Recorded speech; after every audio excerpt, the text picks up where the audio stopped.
Hello there. So glad you could make it. Go ahead and find that perfect spot in your bed, the one that feels like it was made just for you. Let your head get nice and heavy on the pillow. You've held it up all day, and now you can let the pillow do all the work. Take a nice, slow breath in, just a gentle one. And as you breathe out, let the day go with it. A quiet sigh of release. There's no pressure here. You don't have to try to fall asleep. In fact, let's agree not to try at all. My only job is to talk in a nice, boring, and rambling way. Your only job is to listen for as long as you feel like it. It's that simple. Your mind might still be full of noise from the day. Plans, worries, conversations, all still echoing in there. That's perfectly okay. Don't try to push them out. Just let them be. Our story tonight is just a quiet, gentle space for all that noise to finally settle down. Tonight, we're going to talk about a very old secret. It comes from a time of togas and temples, from ancient Greece and Rome. It comes from a group of thinkers they called the Stoics. But don't worry about the name. This isn't a history lesson, and there will not be a test. This is a story about finding a kind of peace that is so deep and so strong that nothing on the outside can ever shake it. It's the ancient secret to not giving well, about all the things that are completely out of your control. It's about learning how to take off the heavy, invisible armor we wear all day, so you can finally feel light and truly, deeply rest. This is just a long, quiet story. If your own thoughts wander, that's wonderful. If you drift away before we reach the end, that's even better. That's what we're here for. So let the day go. Let the armor fall away. This time is just for you. Let's begin. Think about how we walk through our days. From the moment we wake up, sometimes even before our feet touch the floor, we begin to put on a kind of invisible armor. It's not the shiny, clanking armor of a knight in an old story. There are no helmets, no shields. But this armor is, in its own way, much, much heavier. And we wear it all day long, often without even realizing it's there. What is this heavy armor made of? Well, a big part of it is made of worry. That familiar, heavy feeling in your stomach, like a tight knot, when you start thinking about something that might happen. It could be a specific worry, like a difficult conversation you have to have, or a bill you need to pay. Or it could be a more vague, shapeless kind of worry. A quiet, humming anxiety about the future, about the state of the world, about whether you're on the right path. Each one of those worries, big or small, is like a solid, cold piece of steel that you strap to yourself. You put it on as a form of protection, a way to brace yourself for what might go wrong.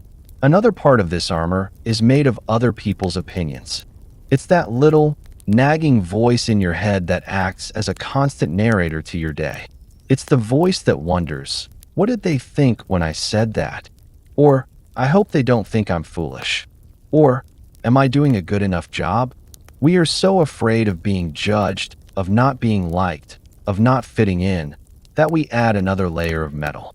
We try to protect our soft inner selves from the words and thoughts of others. And it is so very heavy to carry everyone else's potential opinions around with you all day. And a third part of the armor is made of frustration. That hot, tight feeling that rises up in your chest when things don't go your way. When you get stuck in traffic. When your computer crashes. When someone is unfair. When the world doesn't behave the way you think it should behave. That is another heavy piece of plate mail. Another layer of defense against a world that often feels chaotic and unjust. So we walk through our days in this heavy suit, and we get so used to it that we forget what it feels like to be without it. The weight becomes normal. Our shoulders start to creep up towards our ears, always a little bit braced. Our jaw is often clenched, just a little bit. We hold our breath sometimes, without even noticing. We are always ready, always on guard. Always trying to control the world around us, so that nothing unexpected, nothing painful, can get through our defenses. It is exhausting, isn't it? To be a soldier on guard duty, 24 hours a day. And even now, as you are lying here in the quiet and safety of your own bed, you might still be able to feel the memory of that armor. It's the lingering tension in your muscles. It's the buzzing in your mind that won't quite switch off. It's the feeling of still being braced for something, even when there is nothing left to brace for. This armor, this great and heavy burden, is what we wear whenever we try to control things that are, in the end, completely and totally uncontrollable. Think of it. Think about a time you tried, with all your might, to control the weather. You had a perfect day planned for a picnic, and you looked out the window and saw dark, gray clouds. And you wished and hoped and willed for the sun to come out. Did it work? The rain still fell. The picnic was canceled. And all of your wishing, all of your frustrated energy, didn't change the clouds by 1 single inch. It just made you feel heavier. It just made your armor feel tighter. Think about a time you tried to control what someone else truly thought of you. You tried to be the perfect friend or the perfect employee. You said all the right things. You did all the right things. But you could never really know what was going on in their mind. And the effort of that performance, the constant anxiety of trying to manage their inner world, was so tiring. It added another and another and another layer to your already heavy suit. The ancient Stoics, those wise old thinkers who lived 2,000 years ago, they saw all of this. They saw people walking around, just like us, weighed down and exhausted by this invisible armor. They saw people trying to fight the rain. They saw people trying to control the uncontrollable. And they said, there is a secret. There is a way to take all of that armor off. There is a way to feel light again. A way to find a deep, quiet, and unshakable peace that nothing and no one can ever touch. And their secret was incredibly simple. It all starts with drawing a single, quiet line in your own mind. A line that separates what you can control from what you cannot. A line that, once you see it, changes everything. A line that gives you the permission to finally, lay your heavy armor down and just rest. Imagine a beach at the very end of the day. The sun has just set, leaving the sky a soft, bruised purple, and the wet sand is like a perfect, gray mirror, reflecting the last of the light. The only sound is the gentle, rhythmic sigh of the waves, washing in and washing out. It is a place of deep, profound peace. And on this beach, an old man is walking. He is one of those ancient Stoics. He is not wearing any heavy armor. He walks with a light, easy step. He looks completely at peace, as if nothing in the world could possibly trouble him. It's because he knows the secret that starts with drawing a simple line. He stops walking, and with the end of his walking stick, he reaches down and draws a large circle in the smooth, wet sand. A simple, perfect circle. And he knows that this circle is the most powerful tool in the entire universe for finding peace. This circle, he understands, divides the entire world, the entire universe, all of experience, into 2 very simple categories. There are the things that are outside the circle, and there are the things that are inside the circle. That's it. That's the whole secret. Now, let's think about what is outside that circle. Outside the circle is everything that you have no direct, complete, and total control over. And it turns out, that is almost everything. The weather is outside the circle. You can hope for a sunny day. You can wish for it. You can complain about the rain, but you cannot, with your own will, change the clouds in the sky. It is completely outside your control. Other people are outside the circle. This is a big one. What other people think of you is completely outside your circle. You can try to influence them. You can be kind. You can be clever, but you cannot crawl inside their head and control their final opinion of you. That belongs to them. The soft, shifting sands of what other people think are outside your control. What other people do is also outside your circle. You cannot control if someone cuts you off in traffic. You cannot control if your boss is in a bad mood. You cannot control if your friend forgets to call you back. Their actions, their choices, their moods, they are all outside your control. Your body, in many ways, is outside the circle. This is a strange thought, but it is true. You can choose to eat healthy food. You can choose to exercise. But you cannot command your body not to get sick. You cannot command it not to grow old. You cannot even command it not to sneeze in the middle of an important meeting. These things happen to you. They are outside your complete control. The past is outside the circle. The great, unchangeable ocean of the past. You can remember it. You can regret it. You can learn from it. But you cannot reach back in time and change a single moment. It is completely and totally outside your control. And the future is also outside the circle. You can make plans. You can set goals. You can work hard. But you cannot control the final outcome. You can study hard for a test, but you can't control if you get a difficult question. You can prepare for a journey, but you can't control if your flight is delayed. The final result of things is outside your control. Now, the Stoics saw something incredibly important here. They realized that all of our suffering, all of that heavy, clanking, exhausting armor we wear, is forged in one single, simple mistake. We suffer when we try to control the things that are outside our circle. When you get angry at the traffic, you are trying to control something you cannot control. When you worry endlessly about what someone thinks of you, you are trying to control something you cannot control.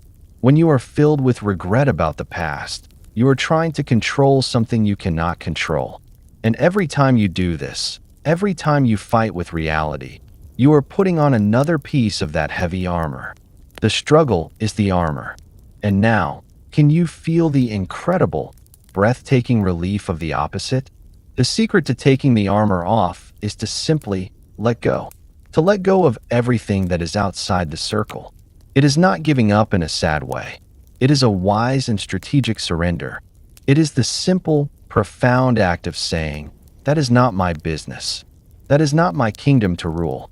I will let the weather be the weather. I will let other people be other people. I will let the past be the past." Imagine the feeling. Imagine you have been carrying a huge, heavy suitcase for years. A suitcase filled with all the things you cannot control. And you suddenly realize you can just put it down. You can just open your hands and let the handle go. Can you feel the lightness in your shoulders? Can you feel the tension leaving your back? That is the beginning of Stoic peace. It is the peace that comes from no longer fighting with the entire universe. It is the great, quiet, and wonderful relief of finally minding your own business. And what is left when you put down that heavy suitcase? What is left when you let go of trying to control everything outside that circle in the sand? What is left is everything that is inside the circle. And that is where our story goes next. Because inside that little circle is a small, but incredibly powerful and wonderful kingdom. A kingdom that you, and only you, are the absolute ruler of. The old Stoic on the beach looks down at the circle he has drawn in the sand. He sees the vast, endless ocean of things outside the circle, the weather, the past, the opinions of others, and he smiles because he knows he doesn't have to carry any of that. He has put down that great, heavy world. And now, he looks at the small, simple space inside the circle, and he sees that it is a kingdom. It is not a big kingdom. It is, in fact, the smallest kingdom in the entire universe. But it is also the most important one. And the most wonderful thing about it is that you, and only you, are its absolute and undisputed ruler. Nothing can happen here without your permission. You are the king, the queen, the sole and sovereign monarch of this little space. So what exists inside this tiny, perfect kingdom? What are the things that you have complete and total control over? The Stoics said there are really only a few, but they are the only things that truly matter. The first, and most important, is your judgment about things. This is a subtle but powerful idea. An event happens outside your circle. Let's say it starts to rain. The rain itself is just a neutral fact of the universe. It is not good or bad. It is just water falling from the sky. But the moment that event touches your mind, you make a judgment about it. You might think, "Oh no, this is terrible. The rain has ruined my day." That judgment, the story you tell yourself about the rain, that happens inside your circle. And because it happens inside your circle, you have complete control over it. You are the ruler of your kingdom. You can choose a different judgment. You could just as easily think, "Ah, it is raining. The garden will be happy." Or you could have an even simpler, more peaceful judgment. "It is raining." You can choose to see the event simply as it is, without adding a layer of good or bad, without adding a story of suffering. The event itself cannot harm you. The rain cannot make you unhappy. Only your judgment that the rain is a terrible thing can make you unhappy. And your judgment is your own. It is your subject. It must obey you. This is your first great power as the ruler of your own mind. You get to choose the stories you tell yourself about the world. The second thing inside your circle is your choice, or your will. After you've made a judgment about something, you choose how to respond. This choice is completely, 100% yours. Someone is rude to you. That is outside your circle. You cannot control their words. But their words are like a visitor arriving at the gates of your tiny kingdom. As the ruler, you get to decide how that visitor is treated. You can choose to react with anger. You can choose to let their words wound you. Or you can choose something else. You can choose to see their words not as an attack, but as a sign that they might be having a very bad day. You can choose compassion. Or you can simply choose to see their words as meaningless noise and not let them into your kingdom at all. You can choose to remain peaceful. This is your second great power. No one can force you to choose anger. No one can force you to choose fear. Your choice of how to respond to the world is your own sacred and sovereign territory. And the third thing inside your circle is your action.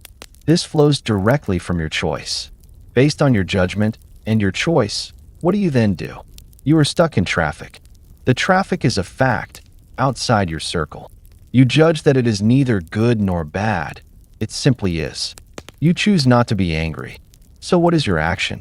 Instead of gripping the steering wheel tightly and getting tense, you can choose the action of taking a few slow, deep breaths. You can choose the action of putting on some calming music. You can choose the action of simply sitting there, quietly, and using the moment as a chance to rest your mind. Your judgments, your choices, and your actions. That's it. That is your entire kingdom. It might seem small, but can you feel the incredible power in it? It means that nothing outside of you, not the traffic, not the weather, not the rudest person in the world, has any power to disturb your inner peace unless you give it permission. As you lie here now, you are the absolute ruler of this quiet, dark kingdom of your bed. No one else is here, and you can make a royal decree. You can choose the judgment that this moment is a peaceful one. You can choose to let go of any worries that come to your gate. And you can choose the action of letting your body grow heavy and letting your mind grow quiet. In this tiny kingdom, you are all-powerful, and you can command your kingdom to be at peace.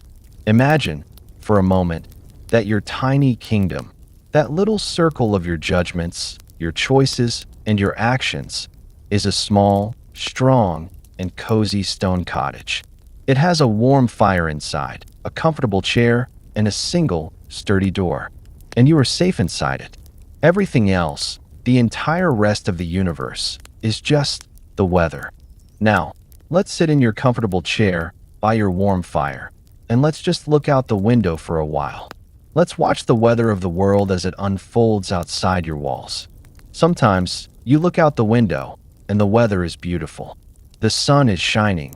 The sky is a brilliant blue, and a gentle, warm breeze is making the leaves on the trees dance.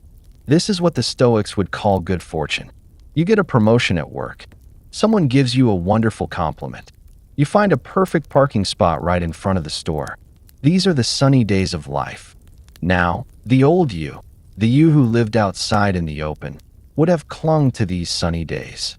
You would have been so happy, but also a little bit anxious, because you would know that the sun can't shine forever. You would have tried to hold on to the good feeling, to make it last, which is a kind of struggle in itself. But the new you, the you who is sitting inside your quiet stone cottage, can just enjoy the sunshine without clinging to it. You can look out the window and say, "Ah, what a lovely day. The weather is beautiful today." And you can enjoy the warmth and the light. knowing that you are not in charge of it. You didn't make the sun shine, and you can't make it stay. It is a gift, a temporary, beautiful, and wonderful gift, and you can just appreciate it peacefully for as long as it lasts. Now, let's keep watching, because the weather always changes. Sometimes you look out the window and it is raining. A cold, steady, gray rain that turns the whole world damp and dreary. This is what the Stoics would call misfortune. You get stuck in traffic. Your computer crashes in the middle of an important project. Someone says something unkind to you. These are the rainy days of life. The old you, the you who lived outside in the rain, would have been miserable. You would have been soaked and cold and angry. You would have shaken your fist at the sky and shouted, "Why is it raining on me? This is unfair." You would have tried to fight the rain, which is an exhausting and impossible battle. But the new you, the you who is safe and dry inside your little cottage, can just watch the rain through the window. You can hear the gentle patter of it on your roof. You can say to yourself, "Ah, it is raining today. The weather is rainy." You are not judging it as good or bad. You are just observing it as a fact. The rain cannot get in. It cannot make you cold or wet. You are safe inside your kingdom of choice. The rain is just the weather, and you know that the rain, just like the sun, will not last forever. It will pass, and you can remain warm and dry and peaceful while you wait. And sometimes you look out the window, and there is a great and terrible storm. The wind howls, the thunder booms, lightning flashes across the sky. These are the truly difficult times in life. A serious illness, the loss of a loved one, a great and painful disappointment. The old you would have been terrified. You would have been lost in the heart of the storm, tossed and turned by the violent winds of grief and fear. But the new you, the Stoic you, is still inside your cottage. It is not an easy time. You can hear the storm raging. The walls might shake a little. The sound of the thunder is loud. You are not pretending the storm isn't happening. You are not denying your feelings of sadness or fear. You are allowing them to be there, like the sound of the wind. But you are not lost in them. You are safe in your center, in your little kingdom. You know that you cannot control the storm. It is a great and powerful force of nature. But you also know that you can control your response. You can choose to be brave. You can choose to be resilient. You can choose to just keep the fire going and wait for the storm to pass. And all storms, no matter how powerful, eventually pass. This is the great secret of Stoic peace. To stop trying to live out in the weather. To stop trying to control the sun and the rain and the wind. And to instead retreat into your own quiet, inner world. The opinions of other people are just the weather. Sometimes they are warm and sunny. Sometimes they are cold and biting. You can watch them through the window, but you don't have to let them soak you. The fortunes of your life are just the weather. Sometimes you will have good luck, sometimes you will have bad. You can experience both, but you don't have to be thrown around by them. As you lie here now, you can feel yourself inside your own quiet, safe, stone cottage. Your mind is the cottage. And outside, the weather of the day is finally dying down. The last little breezes of worry, the last little drizzles of frustration are all fading away. And inside, the fire is warm, the chair is comfortable, and you are completely and totally safe. So here you are. You are inside your small, safe, stone cottage. The great, chaotic, and uncontrollable weather of the world is raging outside, but you are warm and dry and at peace. This is a wonderful feeling. But a simple cottage, the Stoics knew, might not be enough for the truly great storms of life. What we need to build is not just a cottage, but a citadel, an inner citadel, a fortress of the mind, so strong, so well designed, and so well provisioned that it can withstand anything. A place of absolute safety that you can retreat to at any moment, no matter what is happening on the outside. This is not a fantasy. This is a practical, architectural project. And you are the architect. And the building materials are your own thoughts, your own choices, your own judgments. So let's begin this slow, patient, and deeply satisfying work of building your inner fortress. The first and most important part of any fortress is the foundation.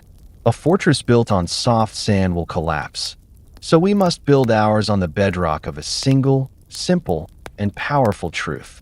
And that truth is the one we have already learned. Some things are up to me, and some things are not up to me. This is your foundation. You must lay it deep and make it strong. You must remind yourself of this truth every single day. When you wake up in the morning, you can say to yourself, "Today I will meet with difficult people. I will face frustrating situations. But their actions are not up to me. The situations are not up to me. My own choices, my own peace, that is up to me." This is how you strengthen your foundation. Now let's build the walls.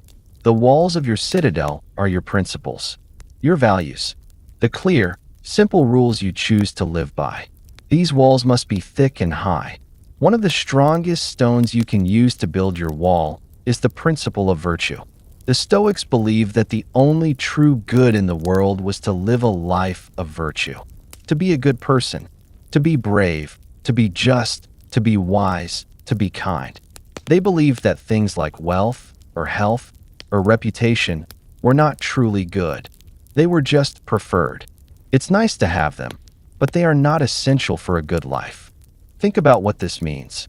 If you build your happiness on getting a promotion, you are building your house outside your own walls, in the unpredictable weather.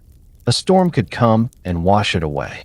But if you build your happiness on the simple act of doing your best work, with integrity and honesty, you are building it inside your citadel. Because your own effort, your own character, that is something you control. Your boss can't take away the pride you feel in a job well done. The market can't take away your integrity. This wall is strong. It protects you from the ups and downs of external success. Now, a fortress needs a watchtower, a high place from which you can calmly observe the world outside, without being a part of its chaos. This watchtower is your reason, your ability to think clearly and logically, and not be swept away by emotion. From your watchtower, you can see a difficult emotion approaching, like a distant army. Maybe it's an army of anger, marching towards you because someone has insulted you. The old you would have run out the gates and charged headfirst into a messy battle. But from your watchtower, you can see the army coming, and you can calmly observe it. You can say to yourself, "There is the feeling of anger. It is a visitor. It is not me." You can analyze it from a safe distance. Why has this anger come? It is because my judgment told me that this person's words could harm me. But I know that is not true. Nothing outside my circle can harm me. And from the safety of your watchtower, you can choose not to open the gates. You can simply watch the army of anger march up to your walls, find that they cannot get in, and eventually get tired and march away. Your reason is the guard who protects your peace. And finally, your citadel needs a well, a deep, clear, and endless source of fresh water inside the walls, so that you can survive any siege.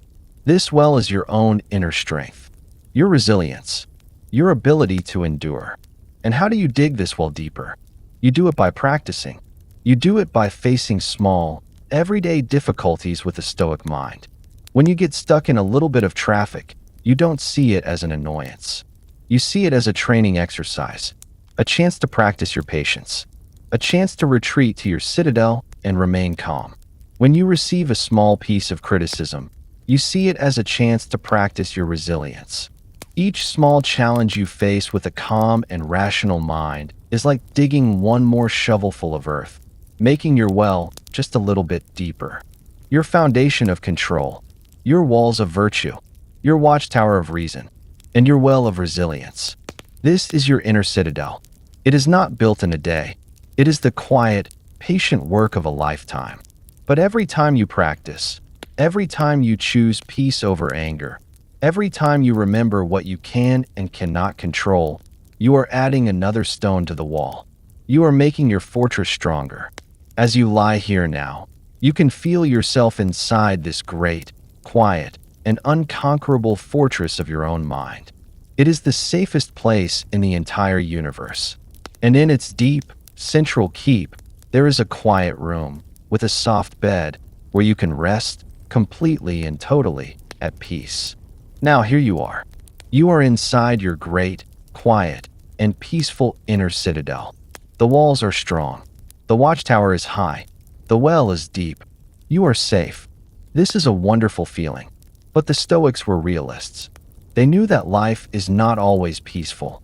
They knew that even with the strongest walls, the thought of the great storms out there can still cause a flicker of anxiety.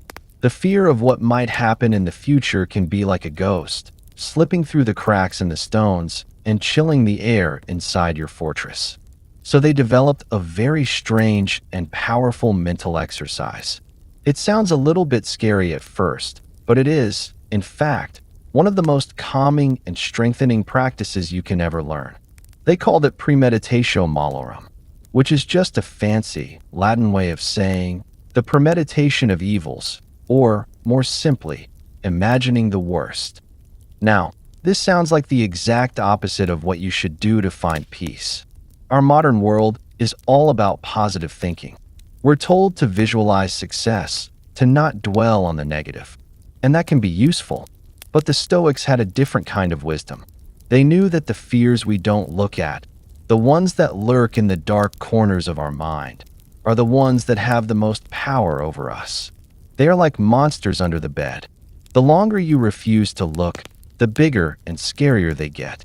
So the Stoic practice is to, once in a while, in a calm and controlled way, shine a little light on those monsters. To look at them quietly and rationally, so you can see what they are really made of. Imagine you have a big, important presentation at work tomorrow, and you are feeling that familiar, gnawing anxiety in your stomach. The fear of failure is a ghost haunting your citadel. So, you sit down quietly, and you practice imagining the worst. What is the absolute worst that could happen? Let's really look at it. You could stand up there, and your mind could go completely blank. You could forget everything you were going to say. People might look at you and feel awkward. Your boss might be disappointed. You might feel a hot, deep wave of embarrassment. Okay, that is the worst case. That is the monster. Now, let's just look at it for a moment. In the calm, rational light of our watchtower. Would it be the end of the world? Would you lose your home? Would your friends and family abandon you? Would you be cast out into the wilderness? No, it would be a very unpleasant, very uncomfortable half an hour. Your ego would be bruised. You would feel embarrassed for a little while. But then, you would go home. You would have dinner. You would go to sleep. And the next day, the sun would rise, and life would go on. You would have survived. In fact, most people would probably have forgotten about it by the next afternoon. Can you feel what this exercise does? When you shine a light on the monster, you realize it's not a giant, fire-breathing dragon. It's just a little lizard, painted to look scary. The fear was always much, much worse than the reality of the thing itself. By looking at the worst case, you rob it of its power. You have taken away the element of surprise. You have already faced it in your mind, and you have realized that you are strong enough to handle it. The Stoics would do this with everything. What if I lose my job? I would have to find a new one. It would be difficult, but I would survive. What if I get sick? I would have to rest and recover. It would be unpleasant, but I would endure it. What if someone I love is angry with me? I would try to make it right, but their feelings are outside my circle. I would remain calm. This is not about being negative or pessimistic. It is a form of psychological vaccination. You are exposing yourself to a tiny, harmless dose of a potential fear so that your mind can build up the antibodies of resilience. As you lie here now, you might have some of your own little ghosts, your own little worries about tomorrow, flitting around. You don't have to chase them away. You can just, for a moment, shine a gentle, sleepy light on one of them. What is the worst that could happen? You can ask it gently, and then you can remind yourself, from the deep, quiet safety of your inner citadel, that you are strong enough to handle it. You are resilient. You would endure. You would survive. And in that quiet knowledge, the ghost loses its power. The monster under the bed disappears, and your citadel becomes an even more peaceful, an even more unconquerable place to rest. Let's go back to our cozy, quiet cottage. We are sitting inside, by the warm fire, looking out the window. We've learned to watch the weather, the sun, the rain, the storms of fortune, and to remain at peace, knowing it's all outside of our control. Now, imagine you see a person walking down the road, out there in the rain, and this person is doing something very strange. They are carrying a huge, heavy backpack filled to the brim with sharp, heavy rocks. With every step, the person struggles. The weight of the backpack is immense. You can see them grunting with effort, their back bent under the strain.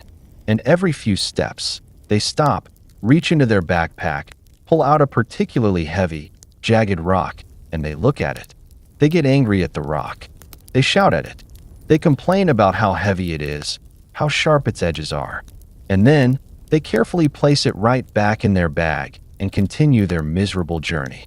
From your warm, dry cottage, you would look at this person with a sense of compassion, but also with a sense of confusion. You might think, why are they doing that? Why don't they just put the rocks down? This, the Stoics would say, is what most of us are doing all the time. And the rocks we are carrying are our own negative emotions. Our anger, our resentment, our envy, our frustration.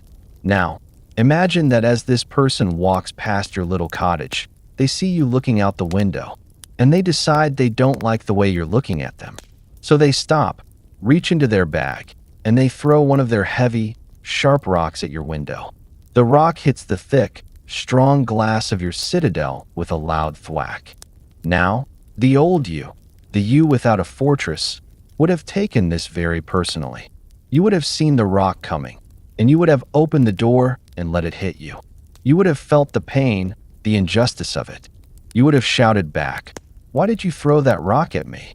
And then you might have run outside, picked up your own rock, and thrown it back at them. And now, you are both standing out in the rain, throwing heavy, sharp rocks at each other, getting soaked and miserable. But the new you, the Stoic you, does something very different. You are inside your citadel. The rock hits the window. It makes a loud noise. It might be startling. You notice the event. You say to yourself, from your calm, rational watchtower, a rock has just hit my window. You see that the rock did not actually harm you. You are safe inside. The window of your citadel is made of the strong, clear glass of your own reason, and a rock thrown from the outside cannot shatter it. The person's anger, their rudeness, their unkindness, it's their rock. It came from their backpack. It is not yours. And because it is not your rock, you do not have to pick it up. This is a profound and deeply liberating idea. You can let other people keep their own rocks. When someone is rude to you, their rudeness is their rock. It belongs to them. You do not have to take it from them and put it in your own backpack. You can simply see it for what it is, a heavy, unpleasant thing that they are choosing to carry, and you can let them keep it. When someone is angry, their anger is their rock. You don't have to get angry in return. That is like catching the rock they've thrown at you. You can simply let it bounce off the walls of your citadel.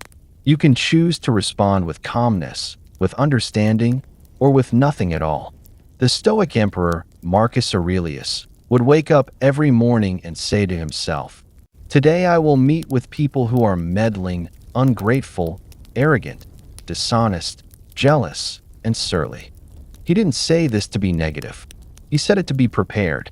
He was reminding himself that there would be people outside his window, carrying all sorts of heavy rocks. And he was reminding himself that their rocks were not his concern. His only concern was to keep his own inner citadel peaceful and in good order. As you lie here now, you might be thinking of a rock someone threw at you today. A thoughtless comment. An unfair criticism. You might still be feeling the sting of it. But you can, right now, make a quiet choice. You can see that rock, and you can see that it is not yours. It belongs to the person who threw it. And you can, in your own mind, gently give it back to them. You can let it go. You don't have to carry it with you into your sleep. Your citadel is a place of peace. And its first rule is, no one else's rocks are allowed inside. You can let them all lie outside the walls, and you can rest, light and unburdened, in the quiet safety of your own mind. You are safe inside your inner citadel. The walls are strong. The fire is warm. The storms and the rock throwers of the world can do what they will. They cannot disturb your peace. This is a wonderful and powerful feeling of safety.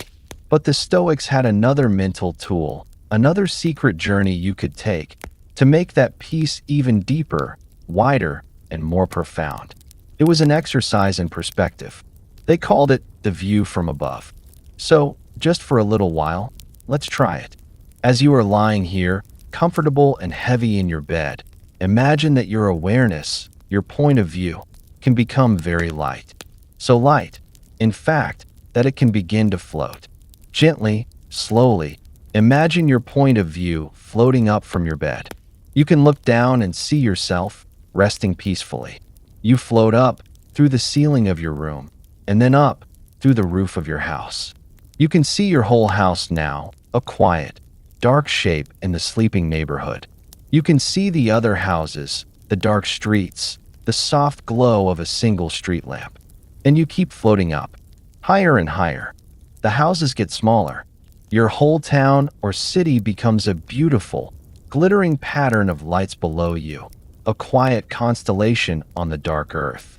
You can see the main roads, like golden rivers, and the little side streets, like tiny streams. All the noise, all the traffic, all the frantic energy of the day is gone. From up here, it is just a silent, beautiful, peaceful pattern. And you keep floating up. You float so high that you can see the shape of the entire country you live in. You can see the great, dark shapes of mountains, the silvery ribbons of rivers you have never seen, the vast, dark patches of forests. All the borders, all the lines we draw on maps, they disappear from up here. It is just one great, quiet, sleeping landmass. And you keep floating up, higher and higher, until you can see the gentle, beautiful curve of the earth itself. You can see the whole continent, and then the deep, dark, peaceful blue of the ocean. You can see the white swirls of clouds, moving in a slow, silent, majestic dance over the face of the planet. Our whole world, which feels so big and so solid, is now just a beautiful, silent, blue and white marble, hanging in the absolute and perfect blackness of space. And you keep floating up. You float past the moon, a silent, pockmarked, and beautiful companion. You float out, past the other planets, until you can see our entire solar system. You see the sun, a silent, brilliant, and powerful star, and all the little planets, including our own, making their slow, graceful, and utterly silent journey around it. From this great, vast, quiet distance, think now of that one specific worry that was in your mind earlier. That worry about the meeting tomorrow. That worry about the bill you have to pay. That little, nagging regret about something you said last week. Where is it now? From this great, cosmic, and silent viewpoint, that worry is so small it is not even visible. It is a single, invisible speck of dust on a tiny, little blue marble, floating in an ocean of silence and space that is so vast, your mind cannot even begin to comprehend it. The argument you had, the insult someone threw at you, the frustrating traffic you were stuck in from the quiet view from the stars, none of it even registers. It is all part of the silent, slow, and incomprehensibly large dance of the universe. This is the view from above. It is not an exercise to make you feel small and insignificant. It is an exercise to make your problems feel small and insignificant. It is a tool for perspective. It reminds you that your life is a tiny, fleeting, and yet precious part of a story that is older than the mountains and wider than the sky. It allows you to take all of your personal, heavy dramas and see them for what they are, just tiny, temporary weather patterns on the surface of a great, big, beautiful world. Now, you can begin to float back down. Slowly, gently, you drift back through the silent solar system. You see your beautiful, blue and white home getting a little larger. You float back down through the atmosphere, through the quiet, swirling clouds. You see your continent, your country, your city, your neighborhood, your house. You float back down, through the roof, through the ceiling, and you settle, ever so gently, back into your own comfortable, peaceful body, lying in your own quiet, safe bed. But you have brought a little bit of the starlight back with you. You have brought back a little bit of that vast, cosmic silence. And you know that your worries, which seemed so big before, are just tiny little specks of dust, and you can let them all just settle peacefully in the quiet darkness of your room. You are back in your own quiet room, in your own comfortable bed. You are resting safely inside your inner citadel, and you are filled with the vast, quiet peace of the stars. You have learned to separate what you can control from what you cannot. You have learned to watch the weather of the world without being disturbed. You have learned to see your own problems from a great and calming distance. And now, there is only one last step to take. One final, beautiful, and liberating secret to learn. It is the most advanced and the most peaceful of all the Stoic arts. It is the art of not just tolerating what happens, but of loving what happens.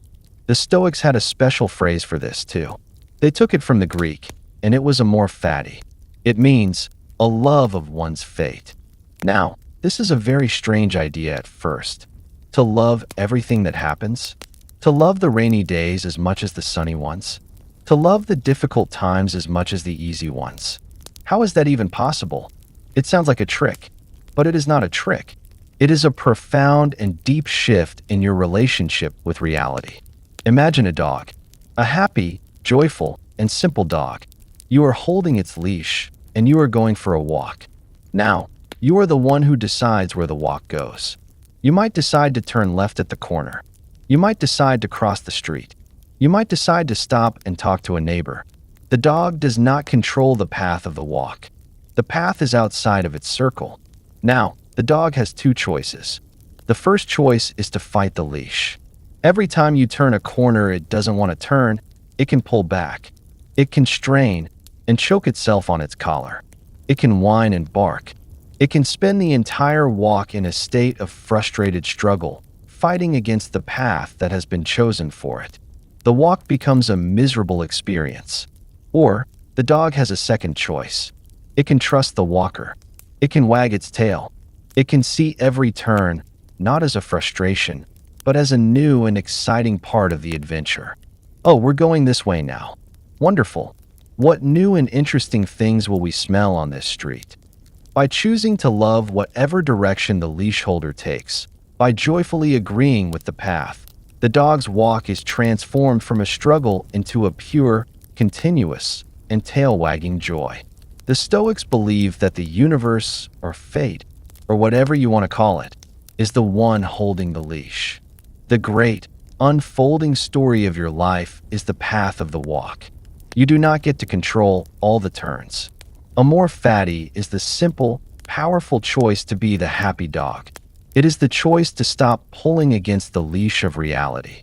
It is the choice to look at whatever happens in your life, the good, the bad, the unexpected, the difficult, and to say, with a calm and trusting heart, yes, this is part of the path. I accept it. I will not just endure it. I will embrace it as a necessary and important part of my journey. Let's think about what this means. You get stuck in traffic. The old you might have endured it, tolerated it with a sigh. But the part of you that is practicing a more fatty can say, yes, this is happening. This traffic is a part of my story today. Perhaps this is a moment for me to practice my patience. Perhaps this is a gift of a few quiet minutes to just sit and breathe. I love this because it is what is. You get sick with a cold. It is unpleasant. But you can say, yes, my body needs to rest. This is a part of my fate right now. I will embrace this opportunity to slow down, to be quiet, to take care of myself. I love this because it is what is happening. You make a mistake. You do something you regret. You cannot change the past, but you can look back at that mistake and say, yes, that happened. That mistake was a necessary part of my path. It taught me a lesson I needed to learn. I would not be who I am today without it. I love that mistake because it was a part of my own, unique, and perfectly imperfect story. This is not about pretending that painful things are not painful. It is about trusting that everything that happens, everything, is a part of a larger pattern that you might not be able to see. It is the deep, profound, and unshakable faith that you are on the right path, simply because it is the path you are on. As you lie here, you can think of your own life, your own unique and winding path, all the strange turns, all the beautiful views, all the muddy patches. And you can, just for a moment, wrap the arms of your acceptance around all of it, the good and the bad, the happy and the sad. And you can whisper to it, with a deep and quiet love, yes, this is my story, and it is a good one. The journey is over. The long, winding path through the ancient wisdom of the Stoics has brought us here, to this moment of quiet, heavy stillness. You are resting deeply and profoundly inside the great, strong, and beautiful fortress of your own mind. You have laid down the armor. You have drawn the circle in the sand. You know, now, with a certainty that settles deep into your bones, what is your business and what is not. You have seen the weather of the world, the chaos, the chance, the moods of others, and you have learned to watch it calmly, without feeling the need to run out into the storm. You have traveled to the quiet perspective of the stars, and you know how small and temporary your worries truly are. And you have learned the deepest secret of all, a more fatty, the quiet, profound love of everything that has made you who you are. And now, here is the result of all that quiet work. Here is the peace of the unconquerable mind. An unconquerable mind is not a mind that never thinks a negative thought. That's impossible. An unconquerable mind is a mind that knows how to treat those negative thoughts. It's a mind that, when a worry comes knocking at the gate of the citadel, doesn't rush to open the door and invite the worry in for tea. Instead, it calmly looks through the peephole and says, "Ah, thank you for stopping by. I see you are a worry about tomorrow's schedule, but I have already decreed that tomorrow's schedule is outside my control. My business right now is only peace. So, thank you, and please be on your way." An unconquerable mind is a mind that is no longer brittle. It is soft like the water we discussed. It is not rigid in its expectations. It does not demand that the world must be fair or that things must go its way. It accepts reality the way a mirror accepts an image. It reflects what is, without judgment, without desire for the image to be different. The image of the day, the frustrations, the disappointments, the little annoyances, it reflects it all without clinging to it. Feel, right now, the difference in your own body. Feel the change from the tense, armored soldier you were in the morning to the peaceful, resting ruler of your own mind that you are now. Your shoulders are heavier, but not with the weight of armor. They are heavy with deep, profound relaxation. Your hands are open, not because you are weak, but because you are strong enough to let go of everything you cannot hold anyway. Your breath is deep, slow, and quiet, a rhythm that is completely in harmony with the great, gentle rhythm of the universe. The peace you have found is not a borrowed peace. It is not a peace that depends on the stock market doing well, or the weather being sunny, or someone saying something nice to you. It is a peace that is built entirely on what you have done inside your own mind. And because you are the ruler of this mind, because you are the architect of this citadel, that peace is absolutely yours. Nothing can take it away. It is unstealable. It is unconquerable. Think of the Emperor Marcus Aurelius. He was the most powerful man in the world, the ruler of the entire Roman Empire. He had infinite responsibilities, constant wars, illness, and the weight of the whole world on his shoulders. But he carried a little journal with him, and in it, he wrote the very lessons we have explored tonight. He reminded himself that all the legions, all the gold, all the power he possessed could not bring him peace. Only the little space inside his own mind could do that. And he found that peace every single night by sitting down and deciding what was his business and what was not. He chose to be at rest. And now, you can make that same choice. You can make a final, quiet decree over your own kingdom. The decree is simple. For the duration of this night, there will be no worry. There will be no regret. There will be no striving. Only rest. You are strong enough to enforce this rule. You are wise enough to believe it. You have given up the illusion of control over the world, and in exchange, you have gained complete control over your own peace. This is the greatest trade you will ever make. It is the core of the Stoic secret. It is the powerful, quiet knowledge of what truly matters. Not the things we possess, but the character we cultivate. Not the fortunes we gain, but the judgments we choose. So let the long day fade completely away. Let the memory of the armor dissolve. Feel your body grow heavy. Sink deeper into the comfort beneath you, and surrender yourself entirely to the quiet, vast, and unconquerable peace that you have built for yourself. You are safe. You are strong. You are at rest. And you are ready for a deep, deep, and dreamless sleep. So now, the story is over. You can let it all go. Let the ancient Stoics and their quiet wisdom fade away into the mists of time. Let the image of the citadel and the circle in the sand and the view from the stars all dissolve. They were just tools to help you find this place of peace. And you are here now. There is nothing left to do, nothing left to control, nothing left to figure out. Just the simple, easy feeling of your own breath, rising and falling, all by itself. A quiet, steady rhythm, the most peaceful sound in the world, and it's playing just for you. With every breath out, you are letting go a little bit more, sinking a little deeper into the profound comfort of this moment. Your mind is unconquerable. Your body is at rest. And you are safe. You have all the strength you need right here inside you. You can rest now, deeply, peacefully, all through the night. Thank you for listening. Sleep well.